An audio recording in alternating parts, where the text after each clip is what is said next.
o nosso primeiro encontro com leitores na FIP. Foi muito legal, muito bacana, um encontro menorzinho, né? E a gente estava muito animado para a Bienal, porque a gente sabia que vocês vinham, a gente sabia que vocês iam estar aqui, e a gente sabia também que a gente ia ter dois autores muito bacanas, e a gente queria muito fazer esse encontro, o encontro dos intrínsecos com os autores que vão estar aqui. Então hoje a gente vai ter a C.J. Tudor, autora do Homem de Giz, do que aconteceu com ele, tem aqui. Amanhã a gente vai ter o Mark Manson no café da manhã. Então, muito obrigada pela presença de vocês. Espero que vocês curtam o evento. Obrigada por quem também mandou as perguntas. Vocês vão ver que a gente montou o evento a partir do que vocês sugeriram, tá bom? Obrigada e bom evento. Quero apresentar aqui também a Cris, que vai conduzir junto com a gente. É a editora do livro, a editora responsável pelas publicações dos livros da C.J. Tudor dentro da Intrínseca. Então, o Homem de Giz e o que aconteceu com ele foram editados pela equipe da Cris. Então, ela está aqui e vai conduzir essa história junto com a gente. Obrigada, gente. Bom evento. Gente, boa noite. Vocês sabiam que vocês estão numa festa de aniversário, né? Vocês estão ligados que hoje é o aniversário, assim, agora a gente está comemorando o aniversário de 1 ano de Intrínsecos, né? E para comemorar essa data, além dessa festa, a gente também chamou uma convidada muito especial, que é a C.J. Tudor. Então eu queria pedir uma salva de palmas para os Intrínsecos e para a C.J.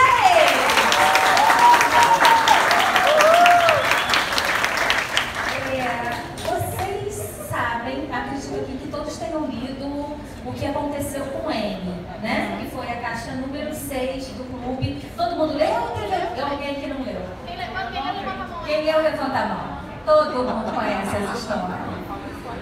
E vocês sabem que ela também escreveu o primeiro livro publicado, foi em 2018, foi anterior a esse livro, O Homem de Giz. Quem leu O Homem de Giz aqui? Ah, uma galera! Pois é, O Homem de Giz. Eu não preciso falar muito, porque vocês todos leram, conhecem a história. E O Homem de Giz também, ele é essa história que cria muitas armadilhas para o leitor e ele tem muitas reviravoltas. E tem um tom muito nostálgico, que muita gente se apaixonou, porque a história é contada em 2 momentos, né? Em 1986 e 2016. E coisas terríveis que aconteceram em 1986, 30 anos depois, ainda não tinham sido resolvidas. Então o leitor é levado para esse mundo da década de 80, que hoje em dia a gente fala muito. Alguém aqui viveu realmente a década de 80, além de mim, da C.J.? Olha ali, tem uma galera! Pois é, a gente vivia de um jeito diferente, então isso é tudo muito bem retratado na história. E eu acho assim que o grande barato, o grande charme, né, desses 2 livros é que eles sugerem alguma coisa estranha, alguma coisa sobrenatural. Na verdade, eles são grandes thrillers, bem escritos, que prendem a gente consegue ler essas histórias em 2, 3 dias, depois quer que todo mundo leia para a gente poder conversar com as pessoas sobre isso. Mas o grande charme é essa sugestão de estranheza. Isso eu acho que leva a gente embora nas histórias da C.J. Então, eu já falei bastante, eu acho que todo mundo pensa meio parecido. E agora eu vou passar a bola para vocês. Como vocês sabem, várias pessoas, vários intrínsecos mandaram algumas perguntas e a gente fez uma seleção. A nossa conversa aqui, ela não vai se estender tanto, porque a gente quer dar a oportunidade dos autógrafos também. Então, selecionamos de 5 a 6 perguntas. Então, eu vou começar a fazer essas perguntas agora. E a primeira pergunta é de uma pessoa que tem o mesmo nome da C.J. Não sei, peraí. É da Caroline Ramos. Vocês sabem que o primeiro nome é que a C.J. se chama Caroline. Sabiam disso? Não sabiam? Então eu vou dar outro spoiler. É Caroline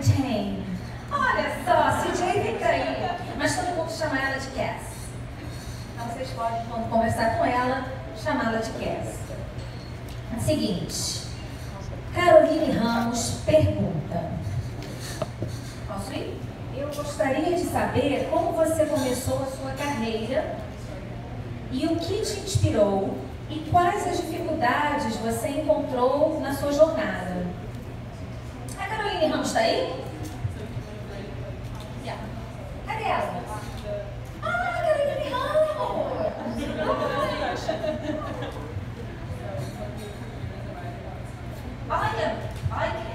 I've come to writing really late. I've always written since I was a child. Ela está dizendo que ela sempre escreveu desde que ela era criança. But it took me a long while to really settle down, to be able to finish a book. I was in my mid-30s when I really tried to write seriously. Mas ela demorou bastante tempo para conseguir, de fato, sentar e escrever o livro. E ela estava lá por volta dos 30 e poucos anos quando ela sentou para escrever um livro. I think I spent my 20s having too much fun, basically. Ela está dizendo que passou os 20 anos farreando demais para estar escrevendo um livro. So I think at mid-30s when I thought if I'm going to do this, I must actually sit down and try and finish a book. But the first thing I wrote was pretty awful. Então ela diz que quando ela tinha lá pelos 30 e poucos, ela falou, bom, se eu quero fazer isso na vida, se eu quero que seja uma carreira, eu preciso sentar e escrever esse livro. Mas ela disse que o primeiro que ela escreveu, a primeira coisa era muito ruim. But I think I realised that I'd actually finished the book, I could finish the book. And so I kept at it, but I had a lot of rejections. I got close and then nothing happened. And a lot of knockbacks.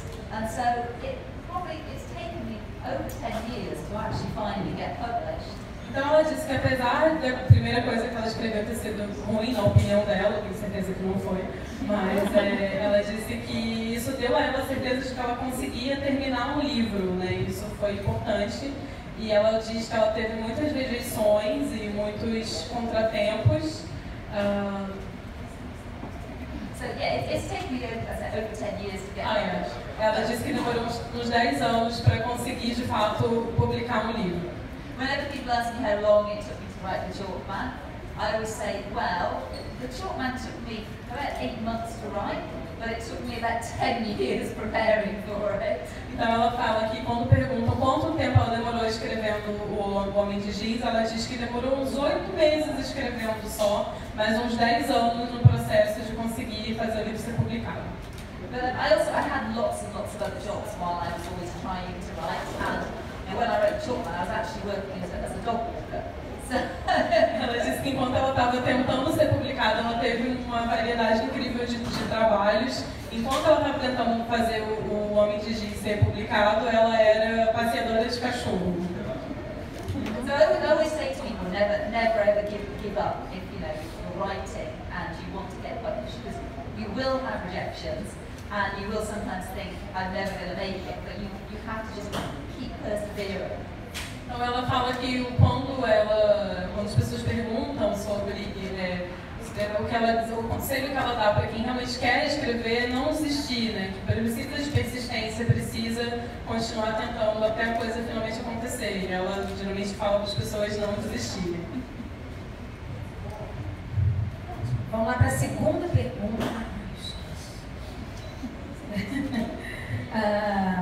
A segunda pergunta é de Maciel Areias. Está aí?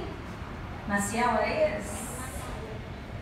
Então, em sua opinião, qual o maior desafio ao começar a escrever um livro e o maior aprendizado ao terminá-lo?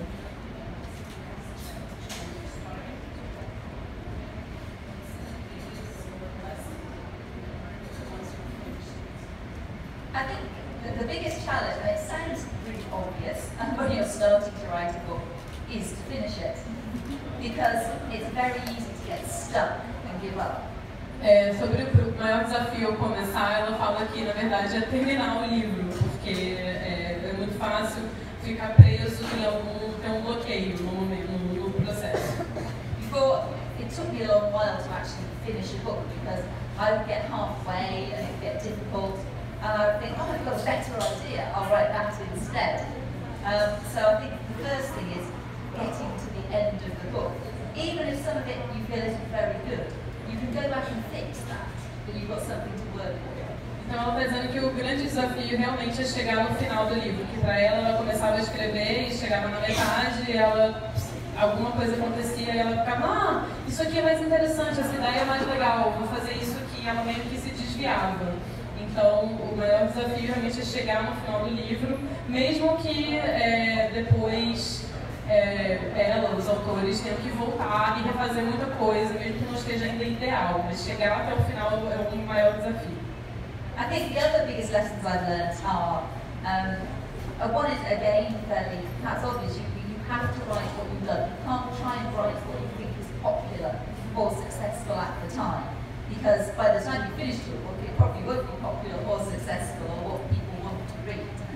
Ela está dizendo que uma das grandes lições que ela aprendeu ao longo de estar escrevendo um livro era que você tem que escrever o que você ama, não o que está na moda, não o que as pessoas querem ler. Porque no momento que você termina o livro, desde o começo até o fim, aquilo que estava na moda tantos tempos atrás já não está mais na moda. Ninguém vai querer ler um negócio que não foi feito com paixão e foi feito por modinha.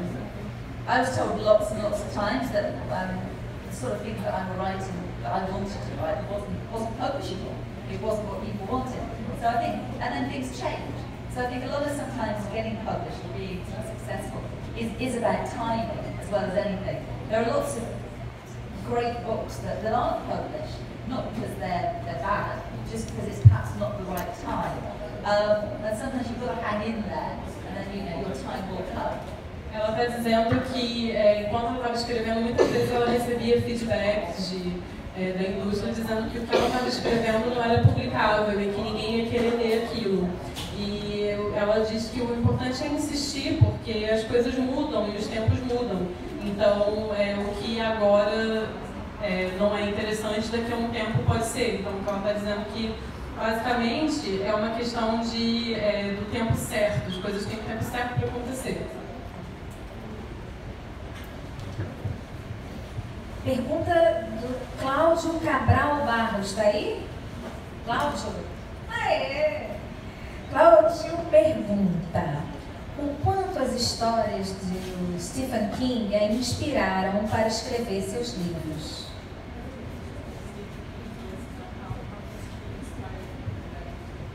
I always loved reading as a child, and like lots of kids, I think I started on Enid Blyton, and then Agatha Christie, and then when I was around 12, I discovered Stephen King, and that was it for me. I just found something that I wanted to write like this. I wanted to read this. I loved this. Ela está dizendo que ela começou a ler quando ela era muito pequena e ela começou com uma autora, Enid Blyton, que é muito popular no Reino Unido e depois ela continuou lendo e quando ela chegou mais ou menos aos 12 anos ela conheceu o Stephen King e ela falou tipo, é isso aqui que eu quero, é isso aqui que eu gosto. And I've read his books all my life. I've read a wide variety of books, but he's an author I always come back to. But I've always liked that mix of mystery and horror, and I respect him because all his books are different, which is what I like to do as well. I like each book to be a separate thing. It's interesting to me, and I think it's interesting to readers as well. Ela fala que ela gosta muito do Stephen King, que ele traz essa mistura de sempre tem um mistério, sempre tem um sobrenatural, mas cada livro é uma coisa diferente, não é sempre a mesma coisa que ele faz. E que isso é muito o que ela gostaria, o que ela gosta de fazer nos livros dela, trazer temas diferentes, mas sempre com essa coisa do sobrenatural ali por trás e as coisas meio esquisitas. Possibly, I think the best moment of my life was when Stephen King tweeted about my book. The fact that he had read my book was, for a lifelong fan, just the most amazing thing in the world. Ela está contando aqui, tá se gabando um pouquinho como razão, que um dos melhores momentos da vida dela foi quando o Stephen King tweetou, disse que tinha lido o livro dela e tinha amado. E ela falou que foi uma coisa inacreditável para ela, ela ficou muito orgulhosa.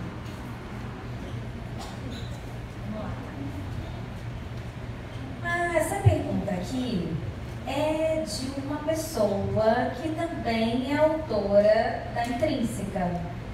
Ela é autora de um livro chamado... Esqueci. Eita. Gente, olha, eu vou falar muita coisa no dia. As férias da minha vida. E já ouviram falar da Clara Savelli? Pois é, ela fez essa pergunta aqui. Ela tá aí, né? Cadê ela? Olha lá de vermelho na cabeça. A Clara perguntou: o epílogo de O Homem de Giz é extremamente surpreendente e me deu vontade de ler o livro todo de novo para ver se eu tinha deixado passar alguma pista. Você sabia desde o início que esse seria o fim ou isso foi se desenhando pelo caminho?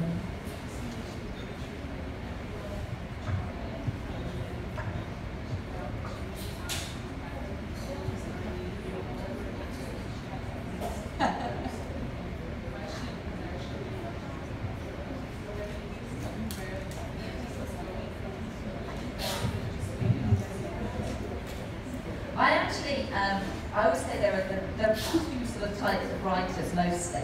Writers who like to plot everything out, and writers like myself who just sit down and write and see where the story takes us.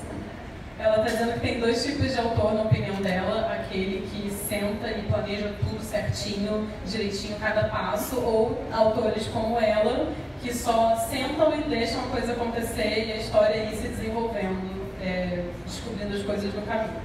So, you know, if I tried to plot, I'd be very bored before I started. So I start with an idea and I start writing and I see where the characters go. But I normally, by, you know, maybe at least a quarter of the way in, have a vague idea about where the ending is going to be. So with the chalk map, I did have an idea, I knew what the ending would be, but it changed a lot along the way. Even the murderer changed from the first draft to the second draft. Yeah. Então, o que ela está dizendo é que ela ficaria muito entediada se ela fosse sentar e planejar tudo de antemão. Mas ela diz que ela senta e vai escrevendo, mas quando ela chega ali mais ou menos a um quarto do livro, ela tem uma ideia de como o final vai ser. Mas ainda assim, ela está dizendo que tipo, da primeira para a segunda edição do livro, ela mudou apenas o assassino. Então, assim, pouca coisa mudou ali da primeira para a segunda edição. Então, I think with when you're writing thrillers or mysteries, you have to kind of leave the reader breadcrumbs. So I always think that if you're reading it, you should be able to solve it or guess it. You should have a reasonable chance of doing it. I don't like books where something happens that I call a cheat, that you couldn't possibly guess it. I think you should be able to almost get there just before the reveal, so you get that right moment. Ela está dizendo que, da maneira como ela gosta de fazer, ela acha que o autor tem que ir deixando uns pedacinhos, assim, uma trilha de fagaru de pão pro leitor ir acompanhando e decifrando a coisa junto. E chegar lá quase no momento da grande revelação, ele já tem uma ideia na cabeça dele, e aí quando a coisa acontece, o leitor fala tipo, eu sabia! E não... versus uma coisa que ela chamou de autores que tipo roubam, né? De chegar e fazer um final que eles tiram da cartola e não teria como o leitor adivinhar. Ela basicamente está dizendo que o autor tem que levar o leitor junto para esse processo de descoberta acontecer no tempo do autor também. Agora é uma pergunta do Pedro Costa Magalhães. Pedro, tá aí? Opa! A pergunta é: como é o seu processo de escrita, desde a ideia até o livro pronto? Você pode dar algumas dicas para quem quer ser escritor?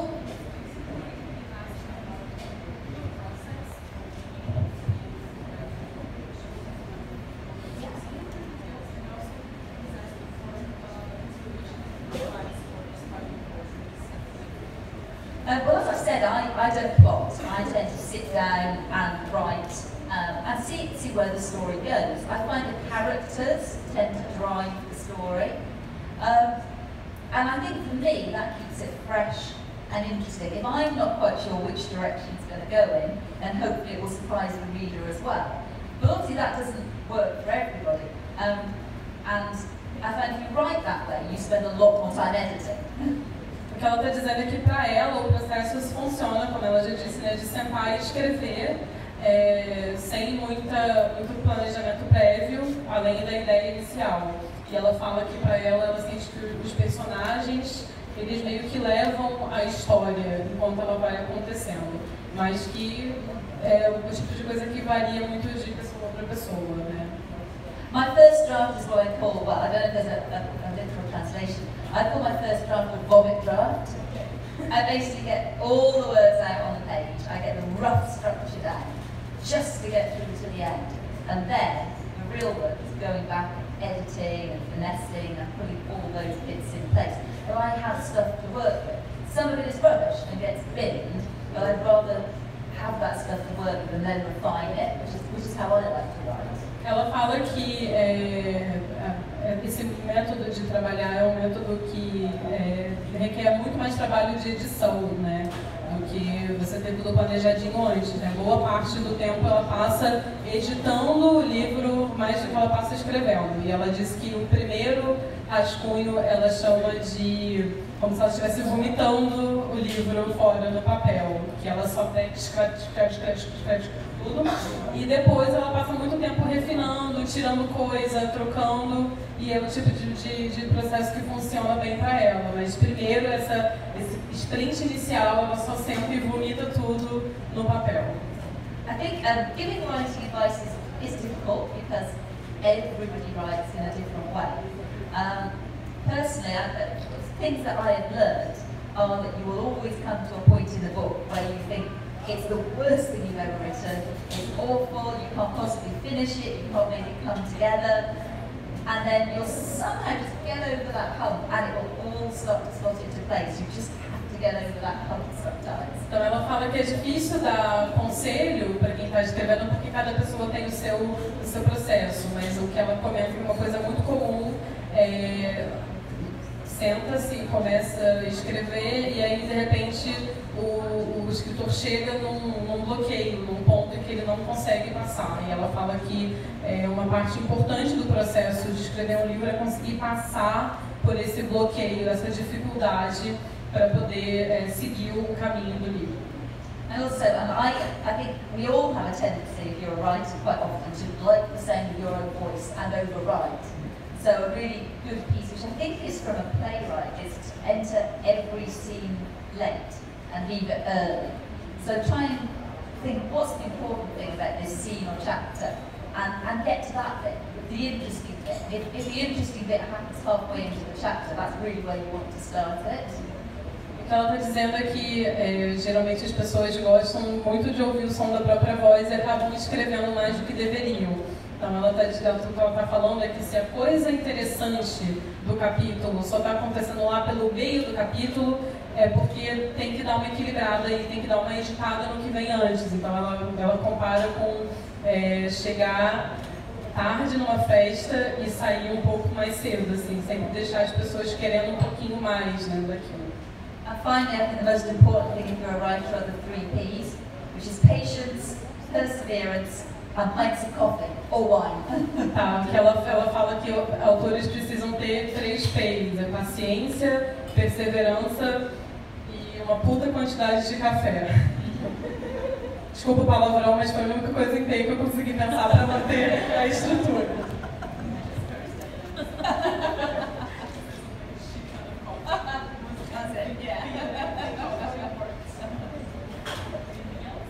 Sim, a gente tem mais uma, mas depois eu tenho a surpresinha.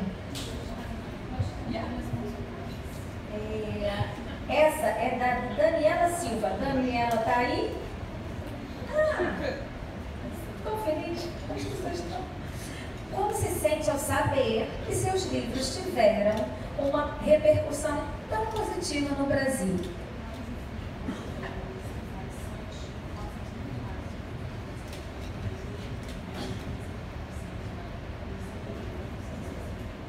It's still all quite surreal. It feels very strange. I have this thing where I still sort of, when people say, oh, I love your books, or they want a photo, to kind of go, Me? Really? Ela fala que ainda era muito surreal para ela e toda a recepção positiva, e que quando as pessoas chegam para ela e falam que amaram o livro e querem tirar uma foto, ela fica tipo, você está falando com quem? I think because it took me such a long time to get published, it's wonderful, it's a huge honour, but it still feels quite unreal sometimes. I think there's something we call imposter syndrome, where you just don't think you're worthy of it, really. But it is wonderful, and the best thing you can ever say, I think, to an author is when someone says, "You inspired me to write," or "You inspired me to read again," is the other one. It's amazing. Então, ela está dizendo que talvez por ela ter demorado tanto tempo para ser publicada, ela ainda sente que é uma coisa meio surreal, e ela confessa que ela sofre do que se chama de síndrome do impostor, que é aquela ideia de que assim, eu não mereço que isso está acontecendo, essa coisa boa está acontecendo comigo. Mas ela diz que ela se sente muito impactada quando as pessoas, a coisa que mais impacta ela é quando as pessoas chegam e falam: você me inspirou a escrever, ou você me inspirou a voltar a ler com mais afinco. And I'd just really like to say a huge thank you for buying the books and loving the books, and also for the reception and all the love I've got since I've been here, because it has just absolutely been amazing, you know. I still can't quite believe it, so thank you so much to everybody. Bom, vocês provavelmente presumiram que ela está agradecendo a todos por comprarem os livros e amarem os livros e estarem aqui. E ela disse que desde que ela chegou, ela está impressionada, ela está processando a acolhida incrível que ela tem recebido do público brasileiro, de vocês, basicamente. Então ela realmente está agradecendo a vocês nesse momento.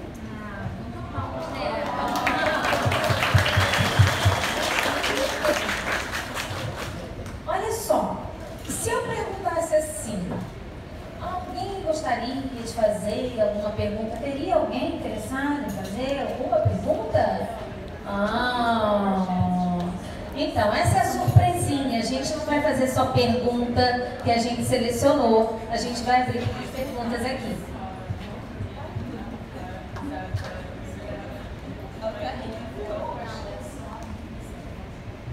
Olá, meu nome é Graziele. Eu tenho a seguinte pergunta. No Homem de Giz, o livro vai correndo um ano mais passado e um ano mais presente. E quando vai chegando mais pro meio, ao fim do livro, a gente sente que meio que o narrador vai se, digamos assim, enrolando. Porque quando ele é menino, ele narra uma história como se fosse ele adulto, falando da vida quando criança, e ele quando criança falando da vida adulto.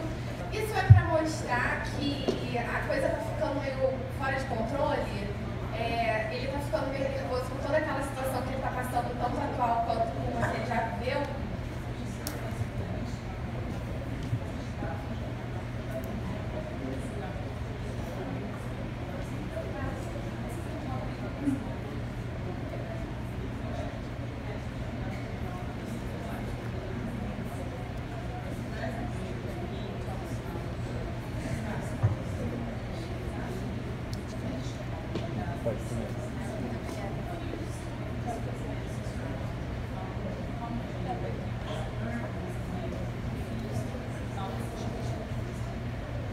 Yeah, I think we do start to blend, I think, the realities a little bit, partway through. And certainly with Ed later, he's a very unreliable narrator, and obviously he's suffering from this, with this onset of, with worries this onset of the same dementia that claims his father. So we certainly see that the past and the present are starting to become a little bit kind of mixed to an extent. I think, yes, sorry. Então ela fala que realmente foi intencional de chegar mais ou menos a essa altura do livro e sentir que ele estava ali misturando o passado e o presente, de modo que ele se tornasse um narrador pouco confiável, né? E para dar essa ideia de que ele estava começando a manifestar alguns dos sinais da demência do qual o pai dele sofria. Então isso definitivamente foi intencional. I think also when you're writing, you have a kind of, I think, a slight, I'd say, discretion where you want to sometimes foreshadow things. So you maybe play a little bit with, you know, the narrative voice, or you know what a character may or may not know, in a way to create, I think, tension and cliffhangers as well. So you kind of do that a little bit too, and hoping in a way you'll sort of create that, even though it's sort of, what's the word? That character may not perhaps know those things, but it foreshadows something, so it creates tension. Does that make sense? O que ela está falando é que ela acha que é uma maneira muito boa de criar tensão no livro, usar um recurso chamado foreshadowing, que é basicamente tipo colocar certos elementos ali na narrativa que vão ser prenúncios do que vai acabar se confirmando no futuro, né? E que não necessariamente naquele momento em que o foreshadowing acontece, o personagem não necessariamente vai saber que aquilo ali está acontecendo, vai se dar conta de que ele está pensando isso, mas quando a coisa se confirma no futuro, ela gosta da tensão que isso cria. Respondeu essa pergunta? Não, a gente ainda tem um tempinho. Quem quiser, alguém mais? Então essas duas e depois a gente vai para os autógrafos, beleza? Boa noite, meu nome é Andressa. Não chega necessariamente a ser uma pergunta, é mais um pedido. Conta pra gente depois quem era a outra opção de assassino.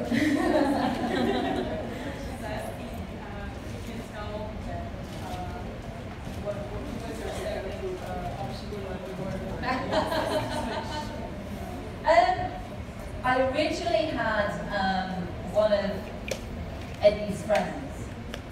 Ela pensou que ia ser talvez um dos amigos do Ed. And then actually there was a special edition that we had published in America where we included sort of the alternate ending. So the ending was pretty much the same, but in the original draft I had one of Eddie's friends be responsible. I'm not sure I should say who it was or not. Então, o que ela está dizendo... O que ela está dizendo é que nos Estados Unidos eles lançaram uma versão especial do livro em que tinha meio que esse final alternativo. E ela fala que na verdade o final foi basicamente o mesmo, mas que alguma coisa ali no meio teria sido diferente. I can say the character's name began with an H, and he had various reasons, but I felt it changed the character too much to make that work. Então ela deu uma dica aqui, ela falou com a personagem que o nome dele começa com a letra, ou dela, né, com a letra H, mas ela acabou sentindo que esse final que ela acabou desistindo mudaria muito o estilo dessa personagem, a história dessa personagem. Então, acho que talvez você já possa imaginar quem é. E a gente tem a última pergunta aqui.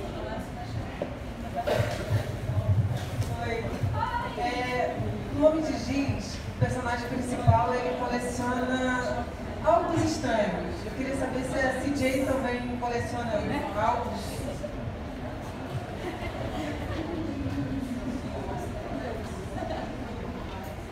Well, now I like to, it probably sounds wrong if I said I like to collect skulls. I should hesitate, not real ones. Ela coleciona crânios, mas não de verdade, caveiras. Just kind of jewelry and all of those. Joias e coisas, e ela gosta de coisas de caveira, basicamente.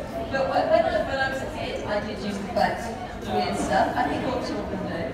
I used to have a box of, it was junk basically, but you know, it was mine, and it would be stuff we found in the woods, my friends and I.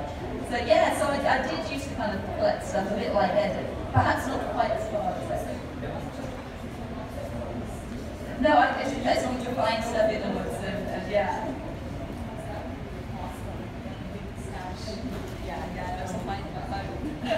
O que ela fala é que quando ela era criança, ela gostava muito de colecionar coisas estranhas também. Ela fala, ela acha que toda criança meio que gosta disso. E ela ia pro bosque e tal, e tipo, colecionava as coisas e trazia para casa e guardava numa caixa. Então ela gosta de colecionar coisas estéticas. Gente, a festa continua. Nós vamos agora para os autógrafos. Eu queria agradecer a presença de todos vocês e também dar o nosso muito obrigada a CJ.